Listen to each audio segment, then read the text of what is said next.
नमस्कार, आपके साथ मैं हूं सुरभि शर्मा और टीवी9 भारतवर्ष पर जारी इस मेगा कवरेज में एक एक हकीकत आज आपको ग्राउंड से मैं और मेरे साथ मेरी सहयोगी प्रतिमा मिश्रा दिखाएंगी। ईडी दफ्तर के बाहर की हलचल की एक तस्वीर और साथ ही किस तरीके से हालात को देखते हुए आम आदमी पार्टी के समर्थकों का ये जो हुजूम दिल्ली की सड़क पर कल शाम से नजर आ रहा है, पिछले कई घंटों से नजर आ रहा है, उसकी एक एक तस्वीर आज हम आपको दिखाएंगे। फिलहाल आपको बता दूं, ईडी दफ्तर के बाहर इस वक्त मैं मौजूद हूं, वो ईडी दफ्तर जहां पर अंदर इस वक्त मौजूद है दिल्ली के सीएम अरविंद केजरीवाल। अंदर अरविंद केजरीवाल को देखते हुए जिस तरीके से रात 11 बजे से वो यहां ईडी दफ्तर के लॉकअप में मौजूद है, उसको लेकर एक एक बड़ी खबर अब से थोड़ी देर में होगी आपके सामने। और साथ ही मेरी सहयोगी प्रतिमा मिश्रा के साथ साथ तमाम संवाददाता आपको बताएंगे कि आखिर आज कोर्ट में होने जा रही पेशी को देखते हुए क्या बड़ी खबर हमारे पास है। ओवर टू यू प्रतिमा।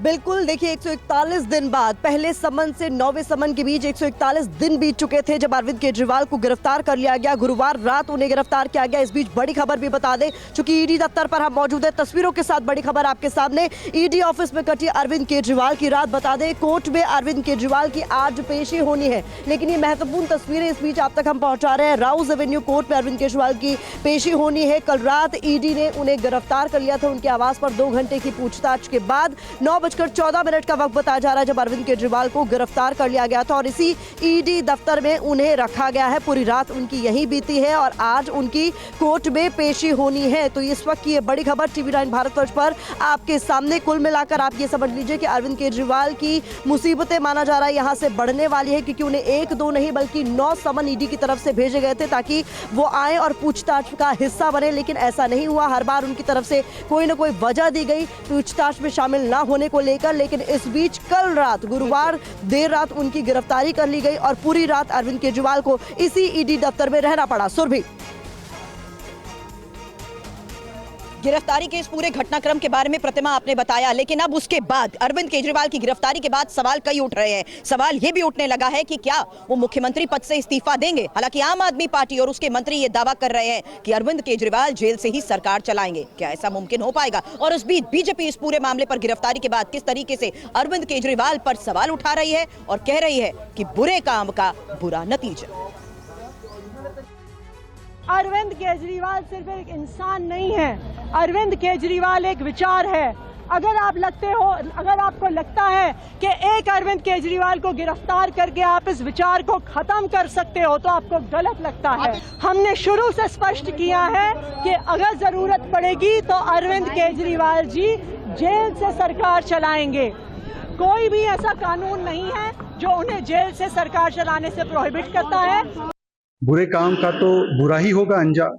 आपको तो दिल्ली की जनता ने पाठशाला खोलने के लिए जिम्मेदारी दी थी, आपने मधुशाला खोल दी और मधुशाला खोलते खोलते जिस प्रकार से भ्रष्टाचार किया और जब उस पर कार्रवाई हो रही है और कार्रवाई भी ऐसी जिस पर कोर्ट की मुहर लगी। समझ में नहीं आ रहा। अच्छा सुमन, ओके।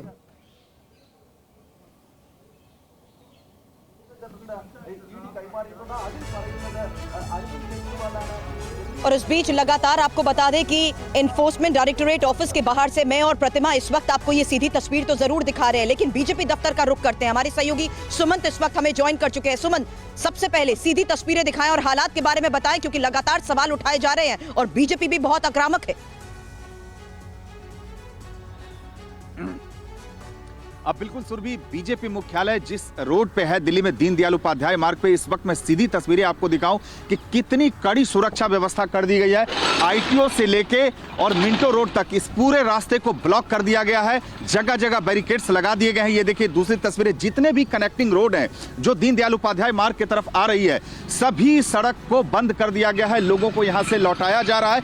ये तस्वीरें आप देख लीजिए दीनदयाल उपाध्याय मार्ग की, कम से कम 3 से 4 लेयर की बैरिकेडिंग यहां पे कर दी गई है ताकि किसी भी तरीके से बीजेपी मुख्यालय पे आम आदमी पार्टी का कोई कार्यकर्ता ना पहुंच पाए। क्योंकि जैसे ही अरविंद केजरीवाल की गिरफ्तारी हुई है उसके बाद आम आदमी पार्टी ने ऐलान किया है कि दिल्ली समेत देश भर में आम आदमी पार्टी के कार्यकर्ता देशव्यापी प्रदर्शन करेंगे। और यही वजह है कि दिल्ली में बीजेपी मुख्यालय के बाहर दिल्ली पुलिस ने सुरक्षा व्यवस्था बेहद कड़ी कर दी है।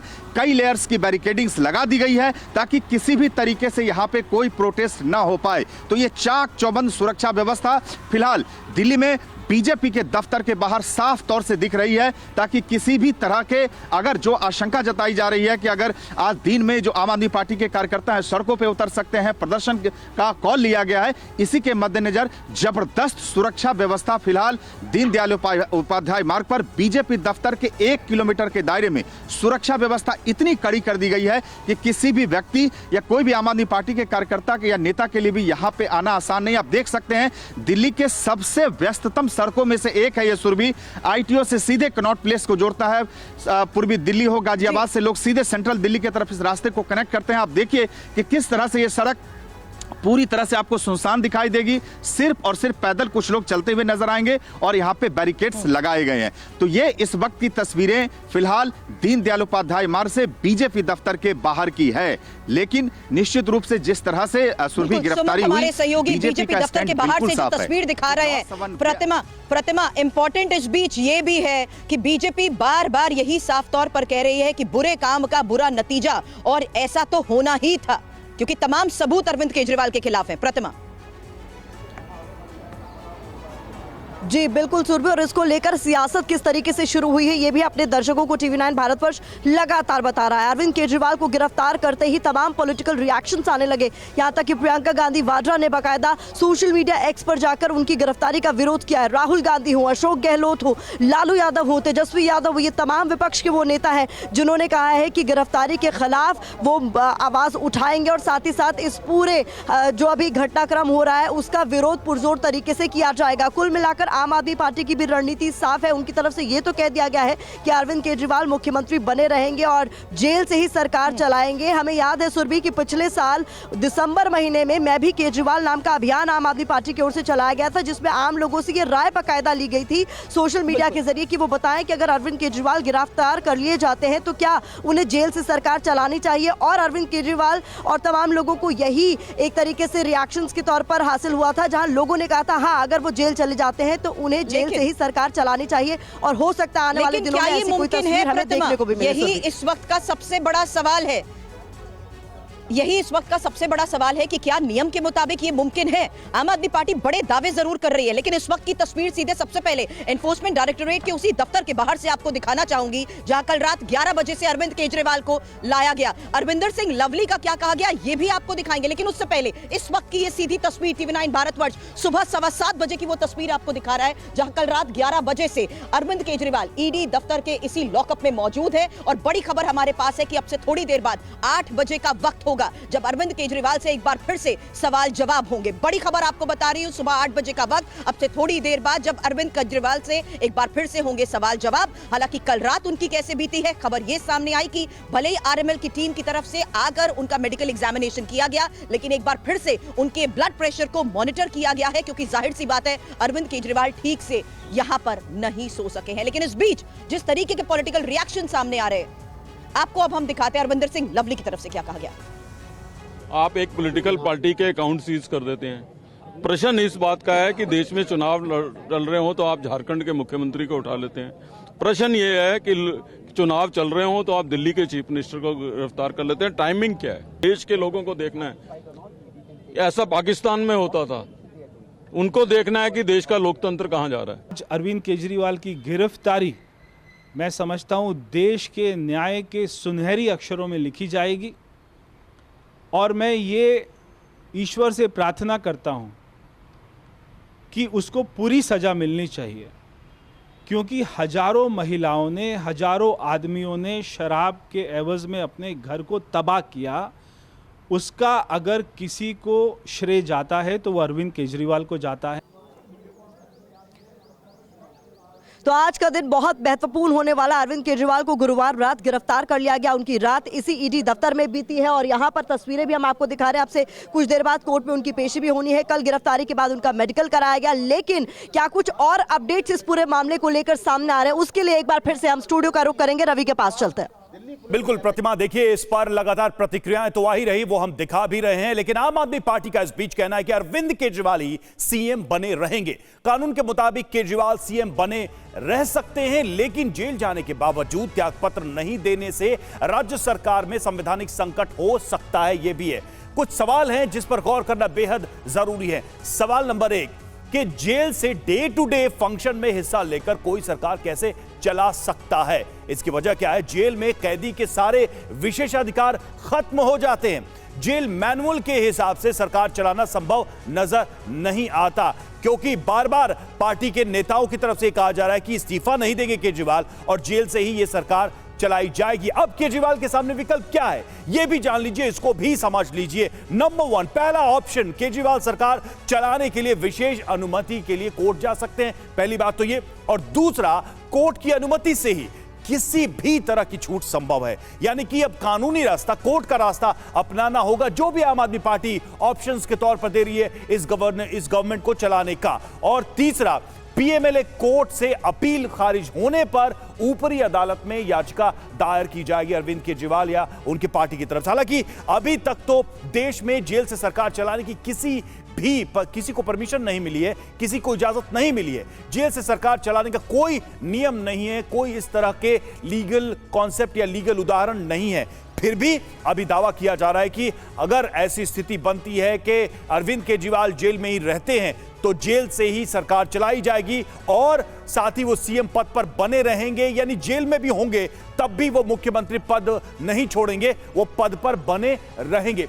देश में अब तक सीएम रहते किसी भी नेता की गिरफ्तारी नहीं हुई। कई ऐसे मामले सामने आए हैं जब सीएम रहते नेताओं की गिरफ्तारी की नौबत आई तो उन्होंने उससे पहले ही त्यागपत्र दे दिया, यानी पद को छोड़ दिया। लेकिन इस बार ऐसा लग रहा है कि सीएम पद पर बने रहेंगे अरविंद केजरीवाल। पार्टी के तमाम बड़े नेताओं का यही दावा है। तो और क्या हो रहा है इस वक्त दिल्ली में, सीधे चलेंगे जानने के लिए सुरभि के पास। Surabhi, over to you. बिल्कुल रवि, और जिस तरीके से आपने ये बातें समझाई कि आखिर अब आम आदमी पार्टी के सामने विकल्प क्या है इस मौजूदा स्थिति में, जब हम देख रहे हैं कि ईडी दफ्तर के अंदर लॉकअप में दिल्ली के सीएम अरविंद केजरीवाल मौजूद हैं और आम आदमी पार्टी ये दावा कर रही है कि वो यहीं से सरकार चलाएंगे। क्या ये मुमकिन हो पाएगा? एक्सपर्ट्स के साथ भी इस बारे में टीवी9 भारतवर्ष मेगा कवरेज में नियम के मुताबिक करेगा बात। लेकिन एक ग्राउंड रिपोर्ट और ग्राउंड रियलिटी जो लगातार आपको पिछले कई घंटों से टीवी9 भारतवर्ष दिखा रहा है, जिसमें दिल्ली की एक वो हकीकत है कि ईडी के इस शिकंजे के बाद तमाम कार्यकर्ता सड़क पर उतर आए हैं। और आज कोर्ट में होने वाली पेशी के दौरान भी अगर दिल्ली में यही स्थिति नजर आती है कि सभी कार्यकर्ता सड़क पर जुट जाते हैं, एक बार फिर से हंगामा होता है और पैरामिलिट्री फोर्सेस की जो तैनाती दिल्ली की सड़कों पर की जा रही है, हालात को देखते हुए क्या ये पेशी वर्चुअली होगी या सामने अरविंद केजरीवाल को कोर्ट में लाया जाएगा? ये बड़ी खबर है, इसकी ग्राउंड रियलिटी भी हम आपको दिखाते रहेंगे। लेकिन फिलहाल एक बार फिर से रुक करते हैं स्टूडियो का। Over to you Ravi. बिल्कुल, तमाम बड़ी खबरें, बड़े अपडेट्स हमारे सहयोगी आप तक पहुंचा रहे हैं। हम इस खबर पर नजर बनाए हुए हैं। और देखिए, बीजेपी ने लोकसभा चुनाव के लिए अपने उम्मीदवारों की तीसरी लिस्ट भी जारी कर दी है। कुछ अहम खबर चुनाव से जुड़ी हुई वो भी हम आपको बता रहे हैं। पार्टी ने तमिलनाडु की लिस्ट में एक करेक्शन भी किया है। देखिए रिपोर्ट। बीजेपी के जारी लोकसभा उम्मीदवारों की लिस्ट में तमिलनाडु की कई सीटों के लिए प्रत्याशियों के नामों का ऐलान कर दिया गया है। पार्टी ने तेलंगाना की पूर्व राज्यपाल तमिलिसाई सुंदरराजन को चेन्नई दक्षिण सीट से उम्मीदवार घोषित किया है। चेन्नई सेंट्रल से विनोद पी सेल्वम, वेल्लोर से एसी सनमुगन, कृष्णागिरी से सी नरसिम्हन, नीलगिरी से एल मुरुगन, पेरम्बलूर से टी.आर. परिवेंदर, तिरुनेलवेली से नयनार नागेंदर और कन्याकुमारी से पोन राधाकृष्णन को प्रत्याशी घोषित किया है। इधर महाराष्ट्र के मुख्यमंत्री एकनाथ शिंदे ने लोकसभा चुनाव को लेकर विधायकों के साथ बैठक की और इस दौरान उन्होंने विधायकों को चुनाव के लिए युद्ध स्तर पर काम करने का निर्देश दिया।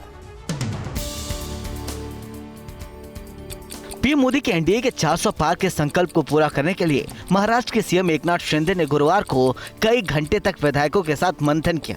इस दौरान उन्होंने विधायकों को चेतावनी देते हुए कहा कि सबकी कुंडली मेरे पास है, चुनाव में गड़बड़ी नहीं होनी चाहिए। महाराष्ट्र में उत्तर प्रदेश के बाद 48 सीटें हैं, इसमें 45 से ज़्यादा सीटें हमें महायुति को लानी है और मोदी जी को उनके हाथ मजबूत करने हैं। और इधर कांग्रेस ने लोकसभा चुनाव के लिए गुरुवार को तीसरी लिस्ट जारी कर दी। इसमें 7 राज्यों की 56 और केंद्र शासित प्रदेश पुडुचेरी की सीट पर उम्मीदवारों के नाम का ऐलान किया गया।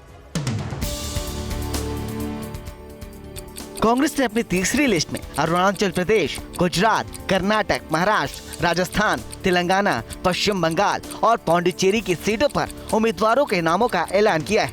57 सीटों में अरुणाचल प्रदेश की 2, गुजरात की 11, कर्नाटक की 17, महाराष्ट्र की 7, राजस्थान की 6, तेलंगाना की 5, बंगाल की 8 और पौंडीचेरी की 1 सीट शामिल है। पार्टी ने पश्चिम बंगाल के बेरहामपुर से वरिष्ठ कांग्रेस नेता अधीर रंजन चौधरी चुनाव लड़ेंगे और अरुणाचल प्रदेश वेस्ट सीट से कांग्रेस नेता नगाम तुकी को मैदान में उतारा है। खबर असम से। असम के डिब्रूगढ़ में चेकिंग में 10 लाख कैश बरामद हुआ है। पुलिस मामले में आगे की कार्रवाई कर रही है। ये तस्वीरें चुनाव के दौरान होने वाली चेकिंग के हैं। निर्वाचन आयोग के फ्लाइंग स्क्वाड ने असम के डिब्रूगढ़ संसदीय क्षेत्र में विभिन्न इलाकों में चेकिंग अभियान चलाया। इस दौरान 10 लाख रुपए नकद बरामद किया गया। डिब्रूगढ़ में आचार संहिता लागू होने के बाद इलाके में तलाशी अभियान के दौरान ये बरामदी हुई। कार सवार से नकद को लेकर जानकारी मांगने पर कोई संतोषजनक जवाब नहीं मिलने पर कैश को जब्त कर लिया गया। मामले में पुलिस आगे की कार्रवाई में जुटी है। और नागरिकता संशोधन कानून के तहत भारत की नागरिकता चाहने वालों के लिए गुरुवार से हेल्पलाइन शुरू हो गई है। आवेदक इस नंबर पर कॉल कर सरकार तक अपनी राय पहुंचा सकते हैं। सीएए को गृह मंत्रालय ने लोगों की मदद और उन्हें जानकारी देने के लिए हेल्पलाइन नंबर 1032 की शुरुआत की है। देश भर में आवेदक कहीं से भी इस नंबर पर मुफ्त में कॉल कर सकते हैं। सुबह 8 बजे से रात 8 बजे तक इस नंबर पर कॉल कर आप अपनी राय पहुंचा सकते हैं। सीएए के तहत भारतीय नागरिकता के लिए आवेदन करने के लिए एक मोबाइल ऐप 15 मार्च से ही उपलब्ध है। सीएए के तहत पाकिस्तान, बांग्लादेश और अफगानिस्तान से 31 दिसंबर 2014 तक भारत आए बिना दस्तावेज वाले गैर मुस्लिम प्रवासियों को नागरिकता दी जाएगी। इधर धार में सर्वे करने के लिए एसआई की टीम भोजशाला पहुंच गई है। टीम अपने साथ हिंदू और मुस्लिम पक्ष के शख्स को लेकर पहुंची। आप देखिए मध्य प्रदेश का ये पूरा मामला। हाईकोर्ट के आदेश के मुताबिक एएसआई भोजशाला परिसर का वैज्ञानिक सर्वे आज शुरू कर रहा है। सर्वे को लेकर केंद्रीय सांस्कृतिक मंत्रालय का खत मिलने के बाद गुरुवार को collector Priyanka Mishra, ASP Manoj Kumar Singh team ने पूरे भोजशाला परिसर का निरीक्षण किया। भोजशाला के सर्वे का मामला सुप्रीम कोर्ट में पहुंच गया है। भोजशाला के एएसआई सर्वे के एमपी हाईकोर्ट के फैसले को मुस्लिम पक्ष ने सुप्रीम कोर्ट में चुनौती दी। मुस्लिम पक्ष ने 22 मार्च शुक्रवार से शुरू होने वाले सर्वे पर रोक लगाने की मांग करने वाली याचिका दाखिल की है। और पुणे के पिंपरी चिंचवड़ में एक गोदाम में भयंकर आग की तस्वीरें सामने आई हैं। आग में किसी के हताहत होने की खबर नहीं है। महाराष्ट्र के पुणे पिंपरी चिंचवड़ के त्रिवेणी नगर इलाके के एक गोदाम में भीषण आग लग गई। आग लगने के बाद पूरे इलाके में धुएं का गुबार देखा गया। फायर ब्रिगेड कर्मियों के मुताबिक आग लगने की सूचना मिलने के कुछ ही देर बाद दमकल की गाड़ियों ने आग पर काबू पा लिया। हादसे में किसी की भी हताहत होने या घायल होने की खबर नहीं है। गोदाम में रखा लाखों का सामान जलकर खाक हो गया। लोगों के बस्ती के बीच गोदाम में लगी आग ने लोगों की चिंता बढ़ा दी थी। आग लगने के कारण का भी अब तक पता नहीं चला है। अगली बड़ी खबर मुंबई से है। मुंबई में हुए सीवर हादसे में 2 लोगों की जान चली गई। हादसा सीवर की सफाई करने के दौरान हुआ। मुंबई के मलाड इलाके में एक 15 फुट गहरे सीवर के एक चैम्बर में गिरकर 2 लोगों की मौत हो गई, जबकि एक शख्स की हालत गंभीर बताई जा रही है। नगर निगम अधिकारी के मुताबिक अब्दुल हमीद रोड पर मालवानी गेट नंबर 8 पर गुरुवार शाम 5:30 बजे के करीब ये हादसा हुआ।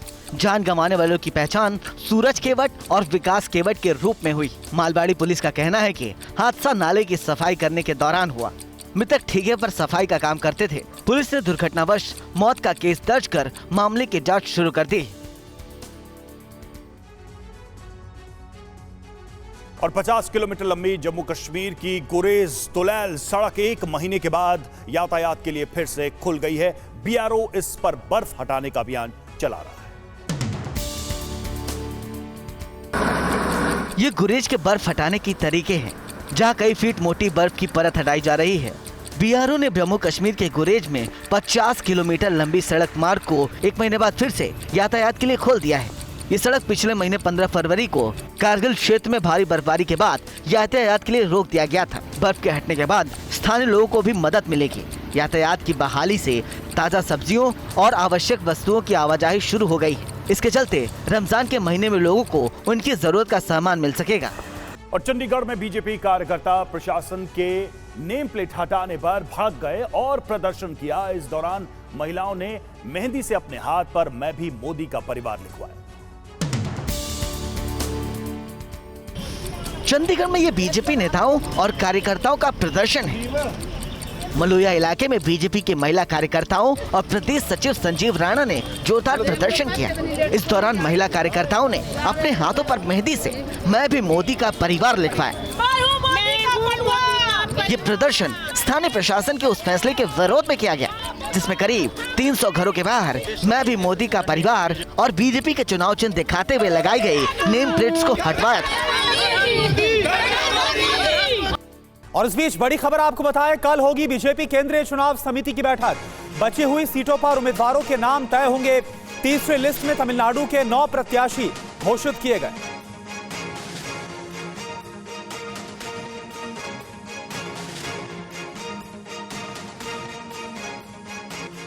मध्य प्रदेश से बड़ी खबर, धार की भोजशाला में सर्वे के लिए पहुंची है एसआई की टीम। हिंदू और मुस्लिम पक्ष से भी एक एक व्यक्ति पहुंचा हुआ है। थोड़ी देर के बाद शुरू होगा एएसआई का सर्वे।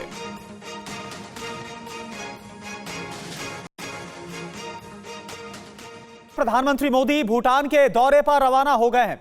ये 2 दिन का विजिट है। 2 दिवसीय भूटान दौरे पर प्रधानमंत्री मोदी रवाना हुए हैं। तस्वीरें इस वक्त हम आपको दिखा रहे हैं। इससे पहले कल खबर यह आई थी कि क्योंकि भूटान में जो मौसम था वो सही नहीं था पारो एयरपोर्ट पर, इसके बाद कल खबर आई थी कि दौरे को फिलहाल स्थगित कर दिया गया है। नई तारीखों का ऐलान जल्द होगा। लेकिन अब ये तस्वीरें हम आपको दिखा रहे हैं। 2 दिन का भूटान दौरा, स्टेट विजिट है ये प्रधानमंत्री नरेंद्र मोदी का। और अब भूटान के दौरे पर प्रधानमंत्री नरेंद्र मोदी रवाना हो गए हैं। आपको बता दें कि दोनों देशों के बीच जो मैत्रीपूर्ण संबंध है, इन्हें और आगे बढ़ाने के लिए ये जो दौरा है वो काफी अहम माना जा रहा है।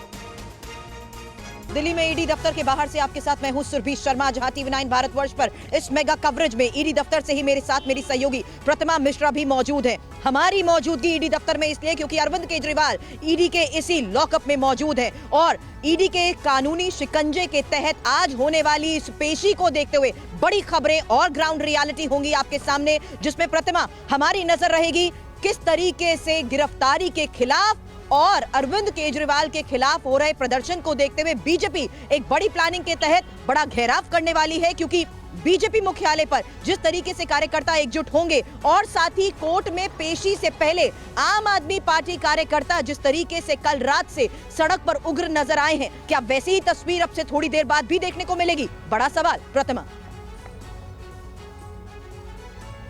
बिल्कुल सुरभि, देखिए सुबह 10 बजे का इंतजार सभी को रहने वाला है क्योंकि बीजेपी मुख्यालय पर आम आदमी पार्टी के कार्यकर्ताओं के पहुंचने का सिलसिला शुरू हो जाएगा। देशव्यापी प्रदर्शन की तैयारियां कर ली गई, लेकिन ईडी का शिकंजा अरविंद केजरीवाल पर कसता हुआ नजर आ रहा है। ईडी मुख्यालय पर ही TV9 भारतवर्ष की मौजूदगी है। लगातार हर एक अपडेट अपने दर्शकों तक हम पहुंचा भी रहे हैं। बड़ा अपडेट आपके सामने हम ये रख रहे हैं जैसे कि कुल मिलाकर 7 बजे ईडी की टीम गुरुवार शाम 7 बजे पहुंची थी अरविंद केजरीवाल के आवास पर। उसके बाद 2 घंटे तक वहीं मौजूद रही, पूछताछ की गई, तलाशी ली गई और उसके बाद 9 बजे उन्हें गिरफ्तार कर अपने साथ इसी ईडी दफ्तर में ले आई। रात 12:10 पर उसके बाद आरएमएल की टीम के डॉक्टर्स यहां पहुंचे और उनका मेडिकल चेकअप किया गया। पूरी रात अरविंद केजरीवाल ईडी मुख्यालय के लॉकअप में ही रहे और यह भी बताया जा रहा है कि उनके घर से जरूरी दवाएं और कंबल तक भेजी गई अरविंद केजरीवाल को। और इस बीच क्या कुछ और अपडेट्स इस पूरे मामले के हैं, उसके लिए फिर से मैं सुरभि का रुख करना चाहूंगी। सुरभि। बिल्कुल, क्योंकि ईडी ऑफिस में अरविंद केजरीवाल की रात कैसे कटी और जिस तरीके के हालात अभी बने हुए हैं, बाहर की तस्वीर के साथ साथ अंदर से आ रही बड़ी खबर को देखते हुए भी खबरें हमारे साथ हैं, जहां आप जानते हैं कि किस तरीके से लगातार अरविंद केजरीवाल का मेडिकल एग्जामिनेशन आरएमएल की टीम की तरफ से भी किया गया, यहां तक कि उनका बीपी एग्जामिन किया गया है। हालांकि कोर्ट में अरविंद केजरीवाल की जो पेशी होनी है, राउज एवेन्यू कोर्ट में पेशी को लेकर आज ये बड़ी खबर है। और इस बीच कल रात ईडी ने जो गिरफ्तारी की है, जो शिकंजा ईडी का अरविंद केजरीवाल के ऊपर कस गया है, उसके बाद बाद आम आदमी पार्टी कार्यकर्ता भी उग्र हैं और यही वजह है कि आज की, अब से थोड़ी देर बाद की मौजूदा ग्राउंड स्थिति को देखते हुए बड़ा फैसला होगा क्योंकि लॉ एंड ऑर्डर की सिचुएशन को देखते हुए भी क्या उनको कोर्ट में पेश करना संभव हो पाएगा या अरविंद केजरीवाल वर्चुअली होंगे पेश, यही बड़ी खबर है। लेकिन 2 तस्वीरें लगातार हम आपको दिखा रहे हैं। प्रतिमा। बिल्कुल सुरभि, और इस बीच हम अरविंद केजरीवाल की 2 तस्वीरें भी अपने दर्शकों को दिखाने जा रहे हैं। ये 2 तस्वीरें बहुत महत्वपूर्ण है, एक बड़ा संदेश इन तस्वीरों के पीछे छुपा है। 2011 का साल हम सभी को याद है जब भ्रष्टाचार के खिलाफ अरविंद केजरीवाल एक बड़ा चेहरा बनकर उभरे, एक बड़ा ऑप्शन बनकर उभरे। देश भर में अन्ना हजारे आंदोलन से किस तरीके से देश भर में वो छा गए और आज वही अरविंद केजरीवाल, उनकी दूसरी तस्वीर में आप देखिए किस तरीके से भ्रष्टाचार के आरोपों में वो घिर गए हैं और ईडी की तरफ से गिरफ्तार कर लिए गए हैं। 9 समन्स ईडी की तरफ से उन्हें शराब नीति घोटाले में पेश होने के लिए दिए गए, लेकिन उनकी तरफ से समन्स का कोई जवाब नहीं दिया गया। हर बार कोई रीजन दिया गया ना पेश होने के लिए और उसके बाद अरविंद केजरीवाल को आखिरकार गिरफ्तार कर लिया गया। कुल मिलाकर सुरभि अभी वो चूंकि ईडी दफ्तर में ही मौजूद है, सबकी निगाहें इस बात पर है कि कब उन्हें कोर्ट में पेशी के लिए ले जाया जाता।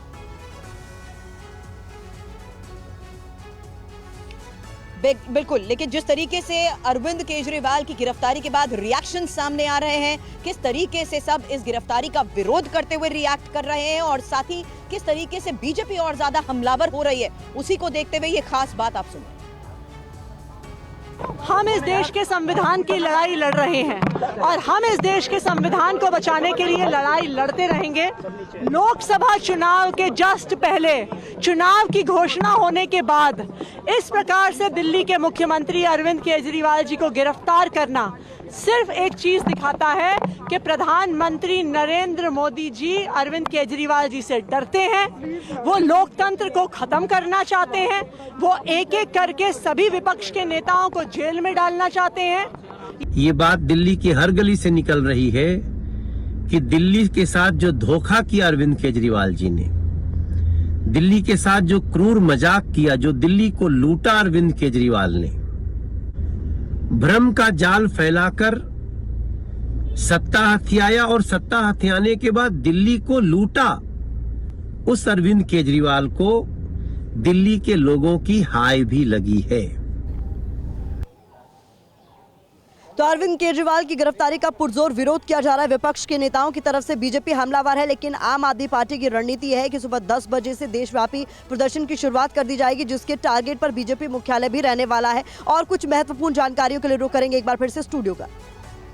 बिल्कुल प्रतिमा, और देखिए आम आदमी पार्टी ने दावा किया है कि केजरीवाल इस्तीफा नहीं देंगे और जेल से ही सरकार चलाएंगे। आइए जानते हैं कि क्या ऐसा संभव है, क्या जेल से सरकार चलाई जा सकती है। गिरफ्तारी के बाद पद से हटने का कोई प्रावधान है या पद पर बने रहने का कोई प्रावधान है? जब तक दोषी करार न दिए जाए पद पर बने रह सकते हैं, एक तो ये बात है। अब इसमें कई सारे सवाल भी हैं, उसका भी हम जिक्र कर रहे हैं। देखिए 2 साल या उससे ज्यादा की सजा मिलने पर पद से अयोग करार दिए जा सकते हैं, ये एक प्रावधान है। जल्दी से कुछ अहम बातों पर भी नजर डालते हैं। आम आदमी पार्टी ने इस बीच कहा कि अरविंद केजरीवाल सीएम बने रहेंगे और कानून के मुताबिक ही केजरीवाल सीएम बने रह सकते हैं, लेकिन जेल जाने के बावजूद त्यागपत्र नहीं देने से राज्य सरकार में संवैधानिक संकट खड़ा हो सकता है, ये एक स्थिति पैदा हो सकती है। ऐसे में कुछ सवाल हैं, जल्दी से पहले उस पर नजर डालते हैं। जेल से डे टू डे फंक्शन यानी कि हर दिन की गतिविधि में हिस्सा लेकर कोई सरकार कैसे चला सकता है, ये बड़ा सवाल है। इसके कारण क्या है, इसकी वजह क्या है इस सवाल का, कि जेल में कैदी के सारे विशेषाधिकार खत्म हो जाते हैं, वो फ्री होकर काम नहीं कर सकता। अब दूसरी वजह है कि जेल मैनुअल के हिसाब से सरकार चलाना संभव नहीं है, यानी जेल में रहते हुए सरकार के ऑपरेशंस का हिस्सा बनना संभव नहीं है। तो यह होगा कैसे, जिस तरह का दावा आम आदमी पार्टी की तरफ से किया जा रहा है। और देखिए दिल्ली सरकार के मंत्री सौरभ भारद्वाज ने केजरीवाल की गिरफ्तारी के बाद बीजेपी पर निशाना साधा है। वहीं दिल्ली बीजेपी अध्यक्ष वीरेंद्र सचदेवा ने आम आदमी पार्टी पर पलटवार किया है। आइए सुनते हैं क्या कह रहे हैं इन दोनों। केजरीवाल की सोच को कैसे गिरफ्तार करेंगे, उनके आइडिया को कैसे गिरफ्तार करेंगे। आज केजरीवाल की सोच गली गली मोहल्ले मोहल्ले में पनप रही है और ये संदेश पूरे देश में साफ हो रहा है कि प्रधानमंत्री अरविंद केजरीवाल से इतना घबराते हैं, अपनी आम चुनावों के अंदर अपनी हार को देखते हुए आज उन्होंने अरविंद केजरीवाल को गिरफ्तार कर लिया। ये खबर आ रही है कि कल काहू न कोई सुखदद करदाता, निज कृत कर्म भोग सबु भ्राता। रामचरितमानस में महाकवि तुलसीदास ने लिखा है ये कि सभी लोग अपने किए हुए कर्मों का फल भोगते हैं। तो अरविंद केजरीवाल, आपने शराब नीति में घोटाला किया है, आपने दिल्ली की जनता को लूटने का काम किया है, आपने दिल्ली की जनता को ठगा है, चोरी की है, भ्रष्टाचार किया है, तो उसका फल भी आपको ही भुगतना है।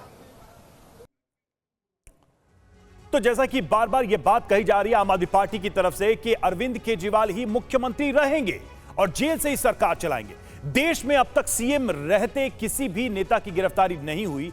कई ऐसे मामले सामने आए हैं जब सीएम रहते नेताओं की गिरफ्तारी की नौबत आई तो उन्होंने उससे पहले ही त्यागपत्र दे दिया, इस्तीफा दे दिया। इसमें कुछ अहम नाम हैं, उसकी जानकारी हम आपके सामने रखने जा रहे हैं। देखिए, हेमंत सोरेन, 31 जनवरी 2024 ताजा मामला है, भूमि घोटाला केस, और उसके बाद उन्होंने इस्तीफा दे दिया, पद छोड़ दिया गिरफ्तारी से पहले। लालू यादव की बात करें तो मई 1997 चारा घोटाला का मामला था और उन्होंने पद से इस्तीफा दिया। जयललिता 2014 आय से अधिक संपत्ति का केस था और पद उन्होंने भी छोड़ा। बीएस येदियुरप्पा 2011 जिसमें लोकायुक्त की रिपोर्ट के बाद उन पर कई गंभीर आरोप लगे थे, उसके बाद उन्होंने पद छोड़ा। उमा भारती की बात करें, 2003 कर्नाटक कोर्ट से वारंट जारी हुआ और पद छोड़ना पड़ा। तो ये देश के अंदर ऐसे एग्जाम्पल रहे हैं अब तक जब बड़े गंभीर आरोप लगे मुख्यमंत्रियों के ऊपर, तब उन्हें पद छोड़ना पड़ा। कुछ अहम जानकारियां, चलते हैं करुणा के पास। बिल्कुल रवि, देखिए ईडी ने अरविंद केजरीवाल को गिरफ्तार किया। अरविंद केजरीवाल को गिरफ्तार जो किया गया, इसके पीछे की वजह है, पूरा घोटाला क्या है, यह आपके लिए जानना बहुत जरूरी है। और कैसे अरविंद केजरीवाल पर इस पूरे मामले में मास्टरमाइंड होने का आरोप लग रहा है। तो आरोप क्या है, यह आप देखिए। आबकारी नीति 2021-2022 में परिवर्तन, कारोबारियों के लिए मार्जिन प्रॉफिट 12% किया गया, जो बात सामने यहां पर आई। रिटेलर के लिए मार्जिन प्रॉफिट 185% किया गया। बदलाव के लिए शराब कारोबारियों से रिश्वत ली गई, जो आरोप लगाए, क्योंकि इसमें न्यू एक्साइज पॉलिसी में यह साफ था कि सरकार पूरी तरह से बाहर हो गई थी, सब कुछ बिजनेसमैन के हाथ में चला गया था। केजरीवाल के इशारे पर बदलाव किया गया, इस बात का आरोप लगा है। और आरोप यह है कि कुल मिलाकर 338 करोड़ रुपए आम आदमी पार्टी के पास पहुंचे हैं। 338 करोड़ रुपए की ट्रेल कोर्ट में बाकायदा जांच एजेंसी की तरफ से पेश भी की गई। 100 करोड़ रुपए की रिश्वत दी गई, यह कहा गया। केजरीवाल से होनी है अब इस पूरे मामले में पूछताछ, और यही वजह है कि ईडी ने गिरफ्तार कर लिया है और अब आज कोर्ट में पेश करेगी ईडी और उसके बाद रिमांड में लेने की कोशिश करेगी। और देखिए, हमारे साथ ईडी मुख्यालय से प्रतिमा और सुरभि जुड़ी हुई हैं, सीधा उनका रुख करते हैं। बिल्कुल, और मेरे सहयोगी स्टूडियो में रहते हुए आपको सबसे पहले करुणा ये बता रहे थे कि आखिर ईडी का कानूनी शिकंजा, ईडी का ये शिकंजा क्यों कसा है अरविंद केजरीवाल पर। रवि, मेरे सहयोगी आपको इसी मेगा कवरेज में आखिर ये बता रहे हैं, जो आम आदमी पार्टी दावा कर रही है कि जेल से ही क्या सरकार चलाएंगे अरविंद केजरीवाल। और इन तमाम पहलुओं के बीच इस वक्त का प्रतिमा सबसे बड़ा सवाल है कि इस शिकंजे के कसने के बाद क्या सीएम के तौर पर अरविंद केजरीवाल को देना होगा इस्तीफा। नियम क्या कहते हैं ये भी हम जानने की कोशिश करेंगे, लेकिन ग्राउंड रियलिटी ईडी ऑफिस से और साथ ही बीजेपी मुख्यालय में इस वक्त स्थिति क्या है प्रतिमा, ये जानना बहुत जरूरी है। और यही वजह है कि हमारे तमाम सहयोगी आज दिल्ली की सड़क पर मौजूद रहते हुए इस खास मेगा कवरेज में एक रियलिटी दिखा रहे हैं, क्योंकि जब से ईडी का शिकंजा कसा है, उग्र हालात दिल्ली की सड़कों पर भी देखने को मिले हैं। प्रतिमा। बिल्कुल, और ईडी मुख्यालय की तस्वीरें मैं और सिर भी लगातार आप तक पहुंचा रहे हैं। बीजेपी मुख्यालय पर इस वक्त किस तरीके के हालात है, रुक कर लेते हैं जानने के लिए सुमंत ये बताइए, क्योंकि आम आदमी पार्टी की तरफ से साफ कर दिया गया है कि वो घेराव करेगी बीजेपी दफ्तर का। देशव्यापी प्रदर्शन की तैयारियां कर ली गई है, इस वक्त वहां पर क्या तस्वीरें निकलकर सामने आ रही है? देखिए प्रतिमा, अब बीजेपी के नेता भले कोई अभी पार्टी मुख्यालय ना आए हो, लेकिन पार्टी मुख्यालय के बाहर सुरक्षा व्यवस्था बेहद कड़ी कर दी गई है। क्योंकि देखिए, दीनदयाल उपाध्याय मार्ग पे ही यहाँ से कुछ ही दूरी पे आम आदमी पार्टी का, इसी रोड पे आम आदमी पार्टी का ऑफिस भी है। और जिस राज एवेन्यू कोर्ट में एमपीएमएल जो पेश किया जाना है, अरविंद केजरीवाल को पेश होना है, वो कोर्ट भी यहाँ इसी रोड पे बीजेपी मुख्यालय से थोड़ी दूर आ गई है। तो इस रोड पे आप, जहाँ मैं खड़ा हूँ इस वक्त, आप देखिए कि किस तरीके से जो आवाजाही है वो पूरी तरह से रोक दी गई है। बसों में भर भर कर दिल्ली पुलिस की गाड़ियां लगातार यहां जा रही हैं, यानी धीरे धीरे जैसे जैसे आम आदमी पार्टी की तरफ से जो कहा गया है कि सुबह 10 बजे का वो वक्त है जब दिल्ली समेत देश के अलग अलग राज्यों में अरविंद केजरीवाल की गिरफ्तारी के खिलाफ प्रदर्शन किया जाएगा, वैसे जैसे जैसे वक्त करीब आता जा रहा है वैसे वैसे बीजेपी मुख्यालय में सुरक्षा व्यवस्था जो है वो बढ़ाई जा रही है। अब बसों में भर भर कर दिल्ली पुलिस के जवान बीजेपी मुख्यालय पहुंच रहे हैं, यानी किसी भी तरह के हालात से निपटने को लेकर। बड़ा सवाल ये भी था कि क्या सुमंत इसी प्रदर्शन और इसी सुरक्षा व्यवस्था को देखते हुए इस वक्त का एक बड़ा सवाल ये भी है कि क्या अरविंद केजरीवाल की वर्चुअली पेशी होगी या उन्हें फिजिकली लाना संभव हो पाएगा इस हालात के बीच? देखिए सुरभि, मुझे लगता है कि अभी जिस तरह से सुबह पूछताछ उनसे होगी और उसके बाद दिल्ली पुलिस और ईडी के अधिकारी सारे सिचुएशन को एक तरीके से रिव्यू करेंगे और रिव्यू करने के बाद मुझे लगता है कि इस बारे में फैसला लिया जाएगा। लेकिन फिलहाल तो यही कहा जा रहा है कि उन्हें कोर्ट में पेश किया जा सकता है। और जिस तरह से ये, जैसा मैंने आपको बताया, देखिए दिलचस्प जानकारी ये देखिए, ये जिस रोड पे इस वक्त मैं मौजूद हूँ सुरभि चंद, ये सामने बीजेपी मुख्यालय है और इसी रोड पे, यानी इसी रोड पे यहाँ से थोड़ी दूर पे आम आदमी पार्टी का मुख्यालय, और जिस राव एवेन्यू कोर्ट में अरविंद केजरीवाल को पेश किया जाना है सुरभि, वो भी इसी रोड पे मौजूद है। शायद यही वजह है कि यहाँ पे कई लेयर की सुरक्षा व्यवस्था पुलिस ने कर दी है ताकि इतनी चाक चौबंद सुरक्षा व्यवस्था है कि किसी भी तरह से यहाँ पे कोई प्रदर्शनकारी ना पहुंच पाए। तो इस तरह के इंतजाम है। मुझे लगता है अब से थोड़ी देर में सुरभि ये स्थिति स्पष्ट हो जाएगी कि उन्हें वर्चुअली उनसे पूछा जो पेश होंगे या फिजिकली पेश होंगे। लेकिन एक तरीके से कहें कि जो इस वक्त यहाँ हालात हैं, लगातार अगर आप देखिए तो दिल्ली पुलिस के तमाम जो अधिकारी हैं, जो लोकल अधिकारी हैं, ऑफिसर्स हैं, जवान हैं, उनके आने का सिलसिला बदस्तूर जारी है। तो अगर ग्राउंड रिपोर्ट भी देखें सुरभि, तो ऐसा नहीं है कि यहाँ पे तैयारी नहीं की जा रही है। यहाँ पे बिल्कुल इस तरह की तैयारी है कि अगर लाया जाता है तो किसी भी तरह के अगर हालात बिगड़ते तो उससे निपटने की ग्राउंड पे भी पूरी तैयारी है। तो मुझे लगता है अब से थोड़ी देर बाद सिचुएशन को रिव्यू करके कुल मिलाकर पूरी तैयारी कर ली गई है किसी भी तरीके के विरोध प्रदर्शन को झेलने के लिए, कह सकते हैं। यहाँ पर आम आदमी पार्टी की तरफ से सीधे तौर पर कह दिया है कि देशव्यापी प्रदर्शन की तैयारी हमारी तरफ से कर ली गई है। तस्वीरें इस वक्त क्या कह रही हैं बीजेपी मुख्यालय से सीधे बता रहे थे सुमंत कुमार।